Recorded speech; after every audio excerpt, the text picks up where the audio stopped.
tout le monde, aujourd'hui je vous retrouve dans une nouvelle vidéo. Donc aujourd'hui j'ai décidé de faire un format un peu particulier, un peu vlog où je vais vous partager un peu ma vie de décoratrice depuis maintenant 2 ans. Et je voulais vous donner un petit format particulier où je vais vous partager mes 3 pires projets déco.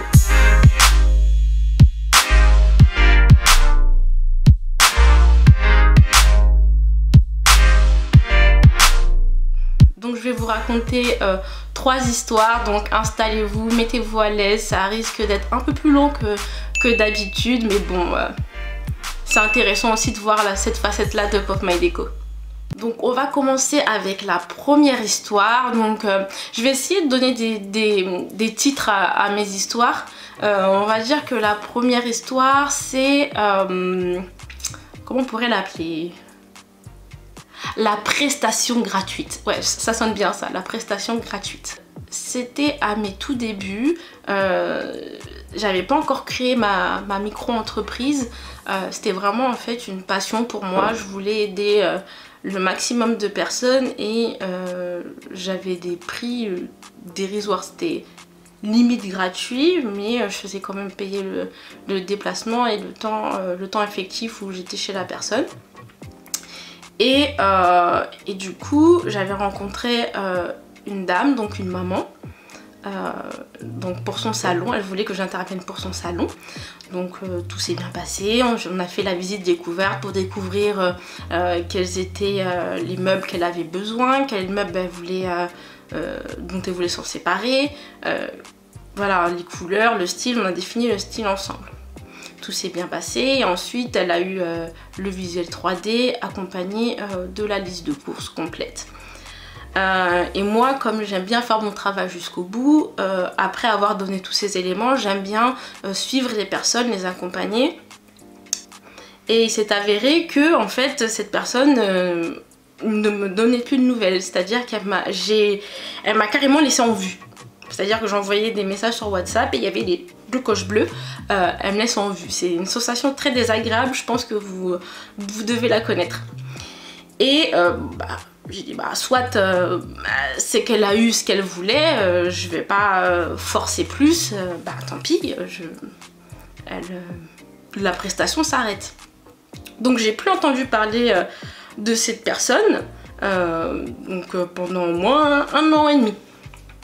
Maintenant, 1 an et demi plus tard, ma prestation, mon activité s'est développée, c'est-à-dire que je me suis déclarée, j'ai monté une structure, donc une micro-entreprise, j'ai développé mes offres et nécessairement j'ai augmenté mes prix, je me suis formée aussi et donc j'ai pu construire quelque chose d'assez professionnel. Et quelqu'un m'appelle, une dame m'appelle pour une prestation. Et elle me décrit son besoin et je lui dis voilà, d'après votre besoin, la prestation s'élèvera à tant d'euros. J'ai plus le chiffre en tête. Et elle me dit c'est cher.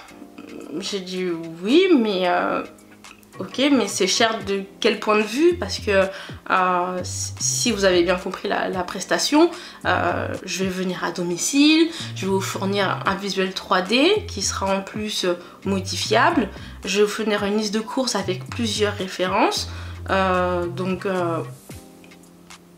dites-moi pourquoi c'est pas cher et qu'est-ce que vous attendiez à quel prix? Et là, elle me dit, je sais pas moi, 20 euros.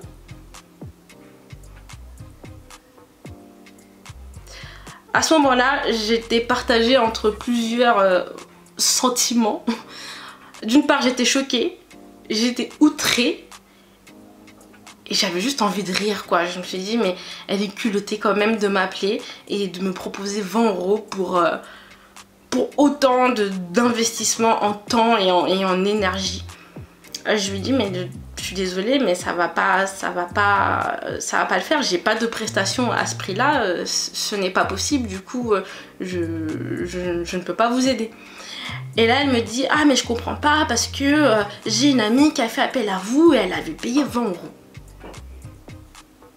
J'ai dit non, c'est vrai qu'il y a longtemps, très longtemps, je faisais des prestations vraiment pas du tout cher, mais c'était pas 20 € quand même. C'était pas ce type de prestation. Elle me dit bon bah tant pis. J'ai dit bon ok. La conversation s'est interrompue. Et 2 jours plus tard, j'ai l'ancienne cliente qui me contacte via Messenger et qui me dit oui tu vas bien, etc. J'ai dit oui ça va bien, c'est dommage que tu ne m'aies pas donné plus de nouvelles parce que je t'ai envoyé plusieurs messages qui sont restés sans réponse, où en es-tu aujourd'hui, etc. Et elle me dit oui mon salon j'ai pas trop avancé mais j'aimerais que tu m'aides à finaliser, que tu m'accompagnes en magasin. Combien tu prends?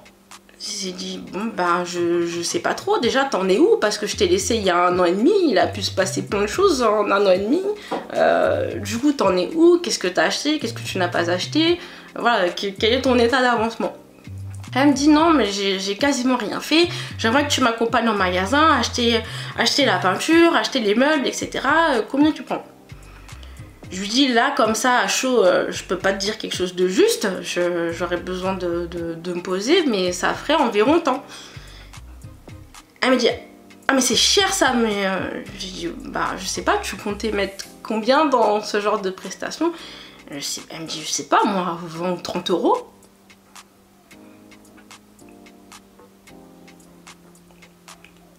À ce moment-là j'ai fait le rapprochement, j'ai dit mais c'est bizarre que dans la même semaine il y ait 2 personnes en fait qui ont un manque de respect comme ça envers moi. C'est très bizarre. Et là je lui dis ben non ce n'est pas possible de faire des prestations à ce prix là. Elle me dit ah ben c'est bien dommage parce qu'à l'époque tu faisais ces prix là. Je lui ai rappelé que non je ne faisais pas ces prix là. Elle me dit oui mais c'est vraiment dommage, en plus tu m'avais dit que tu voulais aider le maximum de personnes et maintenant tu as augmenté tes prix. En gros elle est en train de dire que j'étais une arnaque ambulante et que j'étais malhonnête en fait d'avoir fait des prix et de maintenant les avoir augmentés. Donc je l'ai arrêté tout de suite dans son élan. Je lui ai dit que de toute façon je n'avais aucun compte à lui rendre sur la manière dont je gérais mes affaires et que de deux, en 1 an et demi, c'est normal qu'un être humain évolue dans sa manière de penser. Donc d'une passion qui était vraiment un à côté, je me suis sentie vraiment bien et j'ai envie de le développer comme activité principale. Tu ne peux pas me le reprocher déjà d'une, et de deux, t'imagines bien qu'en facturant des prestations pardon, entre 20 et 30 €, je peux difficilement en vivre. Parce que dans les 20 ou 30 €, il y a le tiers qui va passer aux impôts et URSSAF, etc. Donc je ne peux pas vivre de ça. Bref, la discussion s'est arrêtée là et j'ai pris conscience qu'en fait, c'était un guet-apens en fait qu'elle m'avait tendu. C'est-à-dire qu'elle avait envoyé son ami. Son ami lui a rapporté que la prestation était de temps et elle m'a rappelé en fait pour me dire de l'accompagner en magasin juste pour vérifier si mes prix étaient bien ceux que j'avais annoncés à son ami.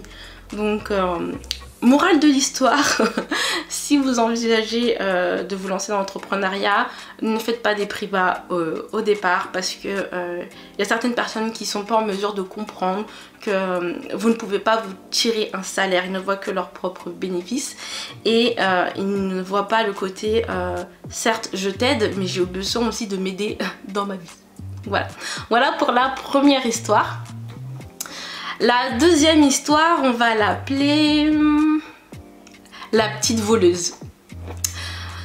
Donc cette histoire, c'était bien plus tard, donc quand ma micro-entreprise était déjà créée, j'ai quelqu'un qui m'a contacté via Facebook pour me dire qu'elle était intéressée par une prestation, qu'elle était en location et qu'elle allait avoir un appartement, qu'elle était intéressée pour son salon. Et il s'avère qu'on discute et du coup je lui établis son devis que je lui envoie et dans mon process il y a toujours un acompte au départ pour déjà officialiser le contrat entre nous et réserver la place pour la visite découverte. Et du coup je lui envoie la facture avec l'acompte. Elle m'envoie un message en me disant est-ce que je peux pas te donner l'argent en main propre le jour de la visite, parce que moi ça me dérange d'envoyer de l'argent à quelqu'un que je ne connais pas et que j'ai connu via les réseaux. Donc je peux comprendre qu'il peut avoir une certaine réticence à envoyer de l'argent à quelqu'un qu'on n'a jamais vu en vrai, mais moi mes prestations, j'insiste beaucoup sur le fait qu'il faut être à l'aise avec moi. Il y a un lien de confiance déjà, parce que je vais rentrer dans l'intimité de la personne, chez elle, je vais essayer de découvrir sa personnalité, etc. Je vais peut-être voir ses enfants, donc pour moi c'est important. Donc déjà là ça partait mal, j'avais déjà un pressentiment. Je me suis dit, soit on va faire un effort, on va faire une entorse au process établi, elle va me donner son acompte quand je la verrai. Donc le jour J, je vais la voir, la visite découverte, on discute. Et donc il faut savoir que sa pièce était très atypique. Sa pièce a une forme indescriptible, j'avais jamais vu. Sa pièce est triangulaire, octogonale, ronde, je sais pas trop. Non franchement elle avait vraiment une forme vraiment particulière, avec un escalier en plus au plein milieu de la pièce. Et sa problématique, voilà, c'était l'agencement, les couleurs, la déco, etc. Mais en premier lieu, l'agencement. Et lors du rendez-vous, elle me dit oui, mais j'ai un problème, je ne vois pas comment meubler en fait l'appartement. Je ne vois pas comment meubler l'appartement. Et est-ce que tu pourrais m'aider? Donc, et elle m'annonce qu'en fait, elle a déjà commandé 2 canapés chez Ikea qui sont en cours de livraison, qui vont être livrés dans 2 semaines. Et elle me montre les canapés et je me dis mais non, direct je me dis ça va pas le faire, ça va pas rentrer, ça va pas le faire dans la pièce, la manière dont la pièce est configurée, ça va pas le faire. Donc gentiment j'ai revu toute mon organisation, tous les projets que j'avais en cours, et je me suis dépêchée de lui sortir le visuel 3D en priorité pour qu'elle se rende compte que les canapés comme ça n'allait pas aller dans la pièce et qu'elle puisse en fait annuler sa commande. Donc je lui envoie du coup dans des délais plus courts que prévu, et ça gracieusement le visuel 3D. Et elle reçoit les visuels 3D, elle me dit ah oui effectivement ça fait serré, c'est pas du tout optimisé, etc. Et le jour d'après je lui dis mais du coup tu as annulé ta commande Ikea? Ah non je sais pas, je pense pas qu'ils vont vouloir, etc. J'ai dit non mais je pense qu'ils vont vouloir, tu n'as même pas encore reçu la commande, je ne vois pas pourquoi ils n'accepteraient pas. Elle me dit non je sais pas, et en fait la jeune femme avait la flemme en fait de faire les démarches, d'appeler pour annuler sa commande, donc elle n'a pas annulé sa commande. Et elle a reçu les fameux canapés et elle m'a envoyé une photo via WhatsApp et elle m'a dit oui, ah oui t'avais raison, c'est pas très joli comme ça, ça va pas du tout les canapés, mais c'est indescriptible, ça allait pas du tout en fait. Tout le monde, même un enfant de 5 ans aurait vu que c'est pas normal la manière dont sont disposés les canapés. Il y avait un canapé qui était à peine à 30 cm de la future télé, c'était vraiment du n'importe quoi. Je lui dis oui effectivement ça ne va pas, mais en même temps je t'avais prévenu, moi je ne peux rien y faire en fait. Et du coup elle a laissé comme ça. Bref, ça c'est de son fait. Moi j'ai fait les précaux qu'il fallait. Elle n'a pas appliqué, ben moi je peux rien y faire. Maintenant vient l'heure de la deuxième partie du règlement de la prestation. Moi j'avais honoré ma partie du contrat, j'avais fait les visuels, j'avais fait les listes de courses, et maintenant il fallait payer le reste. Et là elle me dit pardon je suis désolée mais je ne pourrais pas payer cette facture ce mois-ci parce que j'ai trop dépensé pour la cuisine. Du coup moi quand j'entends ça, moi je suis quelqu'un très compréhensif tu vois, mais ça me dérange un peu parce que quand on a pris un engagement auprès de quelqu'un, on s'y tient, c'est à dire que si on sait qu'on a ça à payer, on le paye avant de faire d'autres choses. Moi c'est ma philosophie, c'est comme ça que je vois les choses. Je dis bon ok d'accord, on verra le mois prochain. Le mois prochain donc je la relance et elle me dit ah je ne pourrai pas parce que je suis hospitalisée, etc. Ok d'accord, donc elle est hospitalisée, je passe l'éponge, je reviens 3 semaines, 1 mois plus tard. Elle me dit ah non, là je suis alitée et je ne peux pas. J'ai dit mais du coup tu peux faire un virement à distance via ton téléphone ou ton ordinateur. Elle me dit non, j'y arrive pas et il faut que je me déplace à la poste et je ne peux pas, je suis alitée. J'ai dit bah tu peux envoyer ton mari, parce qu'elle avait un mari qui était tout à fait capable d'y aller, hein. Il était pas malade ni rien. Elle a pas voulu, et elle m'a dit sinon ce qu'on fait c'est que tu viens chercher l'argent chez moi. Et mais je comprends pas en fait, c'est pas à moi de venir chercher l'argent en fait, j'ai honoré mon contrat, je vais pas en plus faire 45 minutes de voiture pour venir chercher ce qui m'est dû en fait. Donc c'est à toi de faire l'effort, c'est toi qui as une dette envers moi, c'est à toi de faire l'effort. Et ouais, on a tourné en rond pendant au moins 1 semaine, jusqu'au moment où elle me dit bah sinon ce qu'on fait c'est que on se donne rendez-vous dans telle ville et mon mari t'y attendra et il pourra te donner les sous. Donc en fait elle m'a fait poireauter comme ça pendant au moins 3-4 mois et au début je voulais pas accepter cette proposition. C'était par principe en fait, c'est à dire que j'ai fait mon travail, c'est à toi de me payer, j'ai pas à faire des pieds et des mains pour être payée. Donc à la limite c'était au mari de venir jusque chez moi quoi, pour me donner mes sous. Et il s'est avéré qu'en fait la ville qui avait été choisie par cette cliente, c'était la ville où résidait ma mère et je comptais de toute façon y aller le jour qui était prévu. Donc je me rends au rendez-vous, donc c'était un dimanche à 10 h du matin. Moi je comptais aller voir ma mère plutôt en après-midi, donc un dimanche à 10 h du matin, j'étais un peu fatiguée en plus.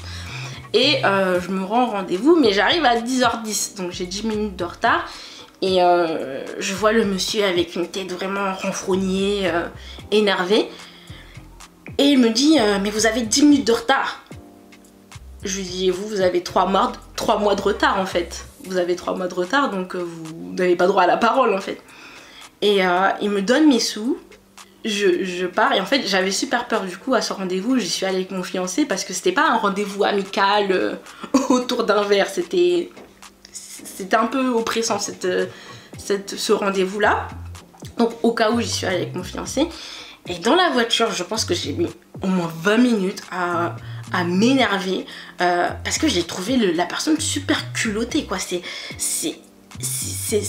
eux qui étaient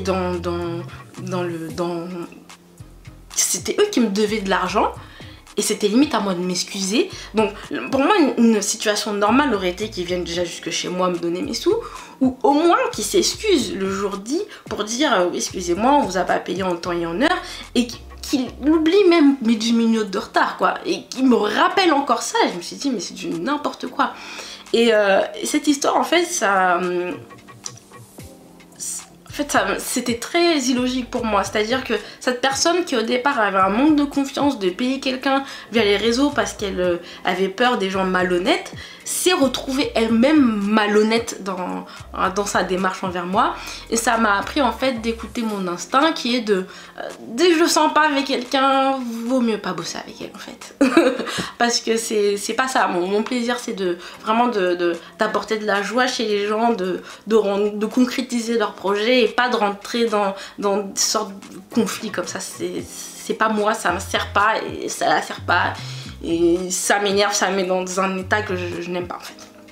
Voilà, c'était la deuxième petite story. On passe à la troisième story. Celle-ci, elle sera un peu plus légère, elle sera un peu plus drôle, on va dire. Donc cette story, c'est plutôt... donc la cliente, cette fois-ci, était super sympa. La cliente avait rien dans sa personnalité qui me dérangeait. Donc c'était une jeune femme qui... voulait refaire sa chambre qu'elle partageait avec sa sœur et offrir en fait une prestation aussi pour ses parents, donc pour la chambre de ses parents. Donc je me rends au rendez-vous, on regarde sa chambre, on définit le style, les couleurs, etc. Maintenant on passe à la chambre. Donc la chambre était à côté du salon, c'est à dire qu'il faut se rendre dans le salon et il y a une porte qui mène à la chambre. Et donc il y avait la maman, je lui dis bonjour, etc. Et au moment, avant d'ouvrir la porte de la chambre, Elle me dit par contre on va pas faire trop de bruit parce que il y a mon père qui dort. À ce moment-là, je me dis elle me fait une blague, je vais pas voir quelqu'un qui dort dans la chambre, il y aura pas son père, c'est pas vrai, elle ment. Donc j'espère pendant 3 secondes avant qu'elle ouvre la porte, j'espère que c'est pas vrai. Elle ouvre la porte, la chambre est dans la pénombre, on est en pleine journée hein, mais la chambre est dans la pénombre.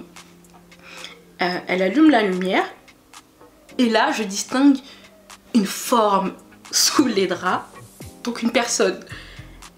Et dans ma tête je me dis c'est une blague, c'est une blague, c'est du jamais vu.